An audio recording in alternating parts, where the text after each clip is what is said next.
So, I recently finished the book called Kin by Tayari Jones.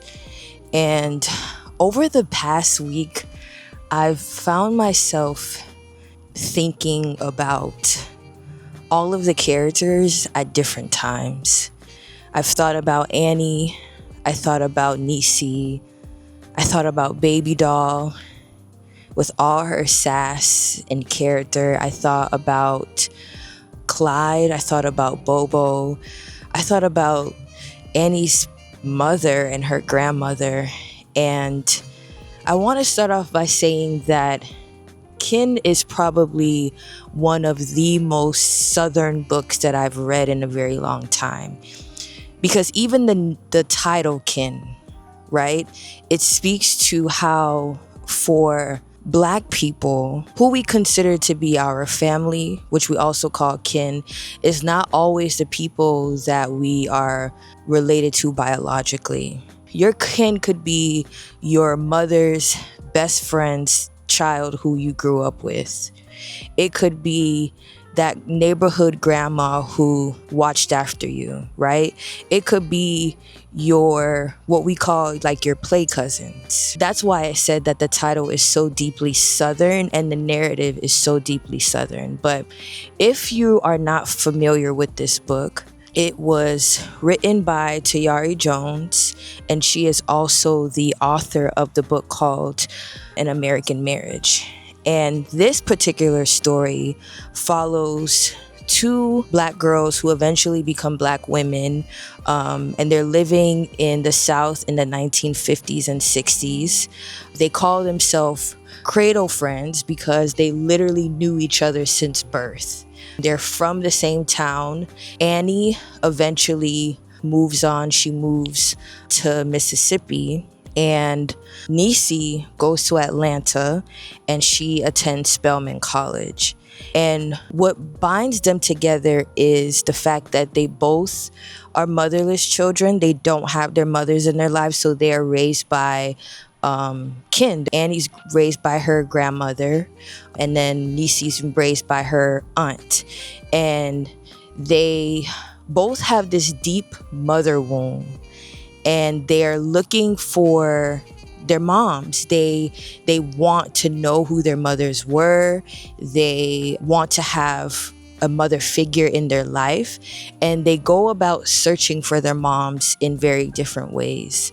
Annie eventually ends up, okay, so let me just say this. If you are someone who doesn't like spoilers, there might be a few spoilers in this video. I'm just saying, I'm just letting you know. We might have a couple of spoilers, so I'm just letting you, maybe you should click off now. Annie eventually develops a friendship with Clyde, Bobo, and Baby Doll. And they end up in a, let's say, a very interesting place.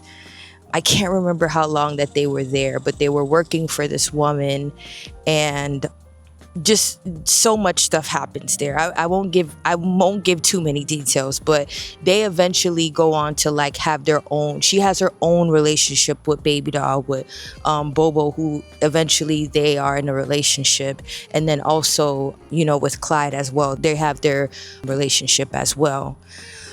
Nisi enters the world of Atlanta, and Atlanta is also called the Black Mecca for Black Americans because of the education system, right? There are about, I believe 6 historically Black colleges that are in Atlanta.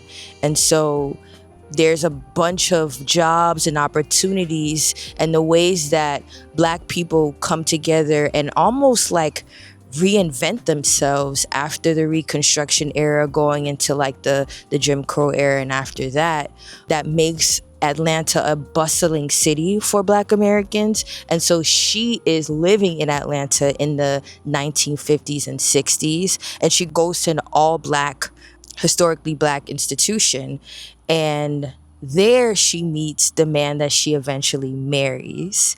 And their story is interesting because he is and I don't know why I'm not remembering his name, but if I remember his name, then I will continue to reference him. But he is a polio survivor, and because of the sickness that he has a limp. His family is very well to do. They're a very well known Black family in Atlanta, and they just believe in like pulling other Black people up as they move up, socially, economically. And so they're very well known. Even though he has a disability, his mom wants him to get married and marry a Black woman and have a Black family just as she did. And so she pretty much chooses, it's basically like an arranged marriage because she chooses Niecy from Spelman, and they get introduced to each other and they fall in love. He treats her, I will say, the representation of Black love in this book is not filled with so much trauma. And I really appreciated that about this book.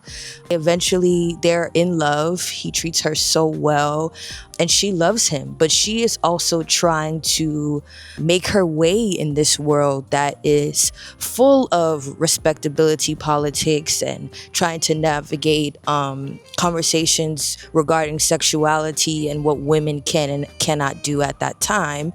All of this is going on while her and Annie are still in communication with each other. My favorite part of this book is the representation of Black sisterhood, Black female friendships. Years are passing by and Annie and Niecy continue to keep in touch. Obviously, they didn't have cell phones at that time, so they were writing letters to each other. And they would fill these letters up with questions that they had for themselves, questions that they had for each other. They would remind each other of things that they previously spoke about as kids. They really stuck with each other. And it was beautiful to read. It reminded me of the friendships that I have in my life now as a 20-something-year-old Black woman. And so I could relate. I was like, this is probably what my friendships would be like if I was a Black woman living in the South in the 1950s and 60s. So instead of me like texting my friends, I would just send them letters. And I loved it.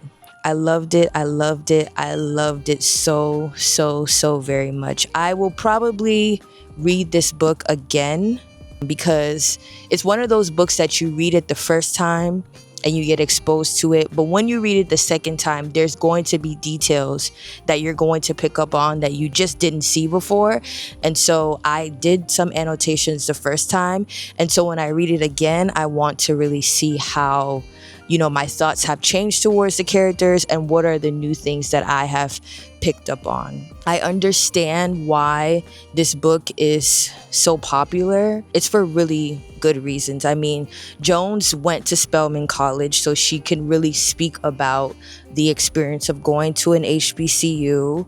And although she wasn't born during this time, she was born in the 70s. I think that she does a great job of really accurately representing the Black culture during that time, the things that we considered to be morally okay that we may have changed our views on now. It was an amazing read. It did take me a while to really get invested in the story. So a little bit before I reached the halfway mark, I was still kind of unsure. But once I passed that halfway mark, I was like, I don't want to put this book down because Jones I feel like she created a complete world. And so when you get to that point and you're reading it, you're invested. You're sad when they leave Mississippi. And you're sad when Niecy is on her way, trying to make her way to Atlanta and what she experiences. And you're sad when these two strangers meet. And you are happy when Niecy finally speaks up for herself, and when they finally reunite in person, you feel it. You feel it in your bones, and that is what makes Jones a very, very great writer.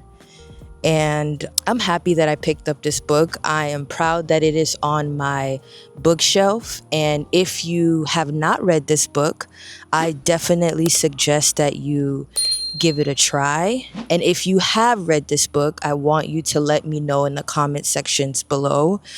Let me tell you something. If you want to include spoils in your comments, you can do that because we allow books to be spoiled on this channel. So let me know in the comment sections what you liked most about this book. Let me know if you didn't like this book and why you didn't like it. I won't judge you, kinda. And I will definitely see you guys in the next one.